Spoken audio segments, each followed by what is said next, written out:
SCP-1451 is the Sunken Children's Perimeter. This one's by Dr. Bob. We're going to react to it today, guys. Make sure to subscribe to Dr. Bob. Subscribe to me if you like reaction videos. And let's get into this one. Two recreational divers are swimming along the seafloor nearly 100 feet below the surface. I always wanted to scuba dive. This husband and wife duo are no strangers to scuba diving. All right. And they move effortlessly through the water. Takes a lot of training. Marvel at the various fish and plant life that normally remain unseen by humans. That would be very cool. The woman taps her husband on the shoulder and points in the direction of a forest of kelp before starting to swim towards it. All right. The man is about to follow when he sees something out of the corner of his eye. Don't lose your wife. And turns to get a better look. Don't lose. A few dozen meters away is a group of people. The man is confused. Children's he looks back towards his wife, perimeter? who's motioning for him to follow her. He raises a single finger as if to say, "I'll be with you in a minute," and starts to swim in the direction of the strange crowd of people standing on the seafloor. Right. He still can't make out exactly what he's looking at. That's got to be very curious. Causing silt to kick up and hang in the air, obscuring his view. As he gets closer, though, everything becomes clear. It really is a group of people standing perfectly still, 30 meters underwater. How? But they aren't living is people, that even of course. possible? Oh, they're statues. Okay. The man can see now that these are statues of children. All right. They're standing in a circle, that facing makes outwards. sense. It's all statues. Each one is holding hands with the statues next to them, but forming it's an still unbroken underwater ring. is weird. He swims closer to get a better look. The statues are covered in algae and other plant He's gonna life. look at you. He doesn't know who or why someone would make this strange art piece, but whatever their reasons, it looks like it's That's been what down it seems, here a an long art time. piece. He swims around the circle and counts more than 20 in total, with each one looking to be unique. Okay. While the center of the circle of statues is empty, there's pieces of bricks and concrete scattered all around it.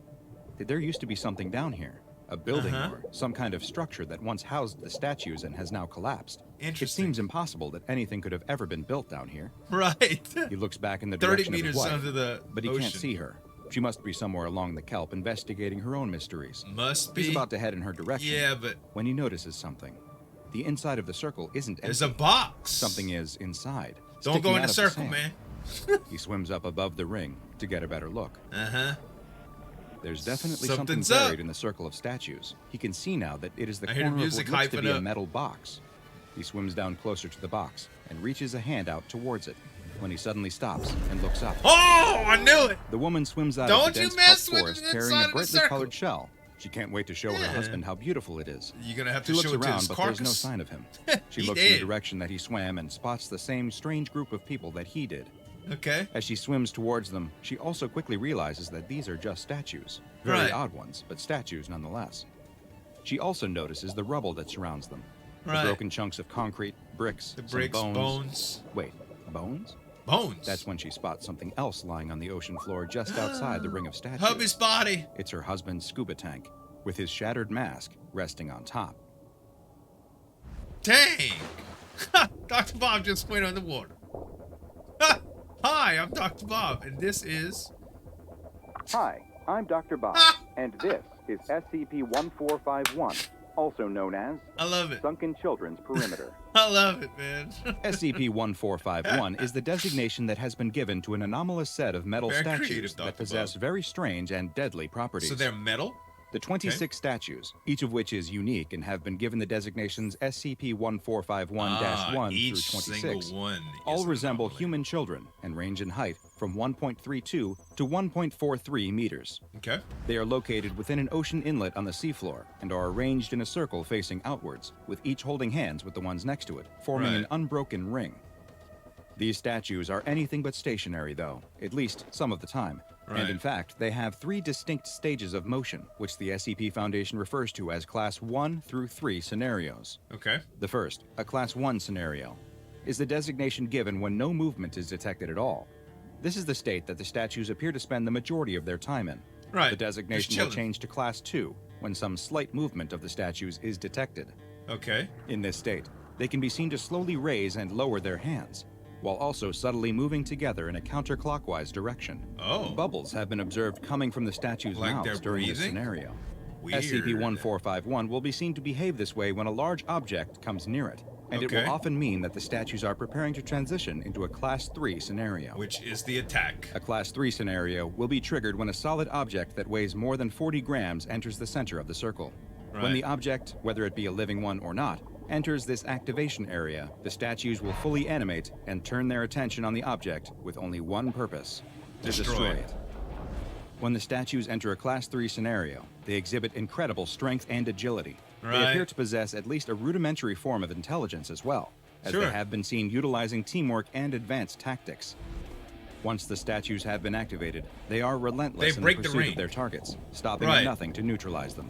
Should you manage to make it out of the activation area, the statues will still continue to give chase, and in one case, they followed a target over a kilometer before finally overtaking it. Wow! Once they get their hands on a target, death and destruction are all but assured. They will rip and tear anything that enters their circle apart, be it man or machine, with their metallic hands. Oh my gosh. Once they have eliminated the object, the statues will then return to their Class 1 scenario position. They just destroyed Attempts to intercept him. The statues as they return to their activation obliterated area him, will man. lead to what the Foundation has dubbed a Class 3.5 Beat him scenario, to pulp. during which they will destroy anyone or anything that tries to intervene or prevent them from reaching their destination. All right. While SCP-1451 might seem to be one of the simpler anomalies in the SCP Foundation database, there may just be more to this story than first meets the eye. And in fact, the Sunken Children's Perimeter may not even be the first anomaly that was contained here. Okay. Those with Foundation Overseer level clearance have access to some rather interesting documents that help to fill in just what SCP-1451 might really be. Which and more importantly, what they're protecting. The documents include a manifest of the materials that were initially recovered from the area where SCP-1451 was discovered. Okay. These materials included roughly 20 kilograms of bricks, 4,000 kilograms of containment-grade concrete, the type normally used in SCP Foundation sites, and most interesting of all, a damaged Scranton box. For those unaware, Scranton boxes were the precursors to Dr. Scranton's much better-known reality anchors. These powerful devices are used to contain reality warping anomalies and prevent them from bending the fabric of our universe to their whims. That's kind of interesting. Dr. Scranton's initial research into the technology produced an early version that was used in the containment of anomalies, though we now know that the technology was flawed and could lead to failures in containment. Okay, gotcha. In the case of SCP-1451, a document was partially recovered from the Scranton box that alludes to just such a failure.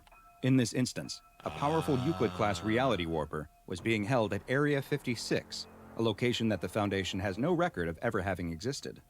The corrupted file seems to suggest that the reality warping SCP's primary anomalous attribute was that things it believed to be real would become real. If it misconceived reality in any way, its anomalous abilities would force that misconception to become actual reality. For example, after the anomalous entity referred to an agent assigned to its containment as a child, the agent was at risk of undergoing various physical and mental changes to truly become a child. Dude, it appears that the anomaly may have begun conflating various aspects of its containment, mixing up the concepts of containment itself. The metal of its cage, the concrete of its cell, the child agent involved with its containment, the SCP Foundation itself, they all became entangled within the reality warping anomaly's mind, and appear to have been jumbled together in such a way that led to the creation of SCP-1451, Very cool way of a group of metal children who are eternally on guard and destroy anything that tries to breach their perimeter. Just what happened to Area 56, the personnel who were stationed there, or the powerful reality warping anomaly they contained, continues to be a mystery. SCP-1451 has been classified as Euclid and is considered to be effectively contained at its current location. A sphere of wire mesh netting has been erected around it in order to ensure that no objects enter its activation area. But in the event that an object does manage to enter the circle, the statues are to be remotely monitored, and no attempts whatsoever are to be made to try and rescue the person or object that triggered the Class 3 scenario. Just destroy it. Now go and watch another entry from the files of Dr. Bob. I really like this one, man. You know, if you're exploring a place and you see something weird like that, especially like scuba diving, that's what scuba diving is all about, right? Exploring, seeing new things. If you see something interesting like a ring of statues with a box in between, it's only fair that you're gonna try to go see what it's about. Who would think that the statues would come to life, right? Oh man, but seeing the Scranton box is definitely an interesting twist there. I like this one, guys. Make sure to subscribe to Dr. Bob, y'all. Subscribe to me if you like reaction videos too. Thanks so much for watching. As always, this is Zueljin signing off. We'll see you next time.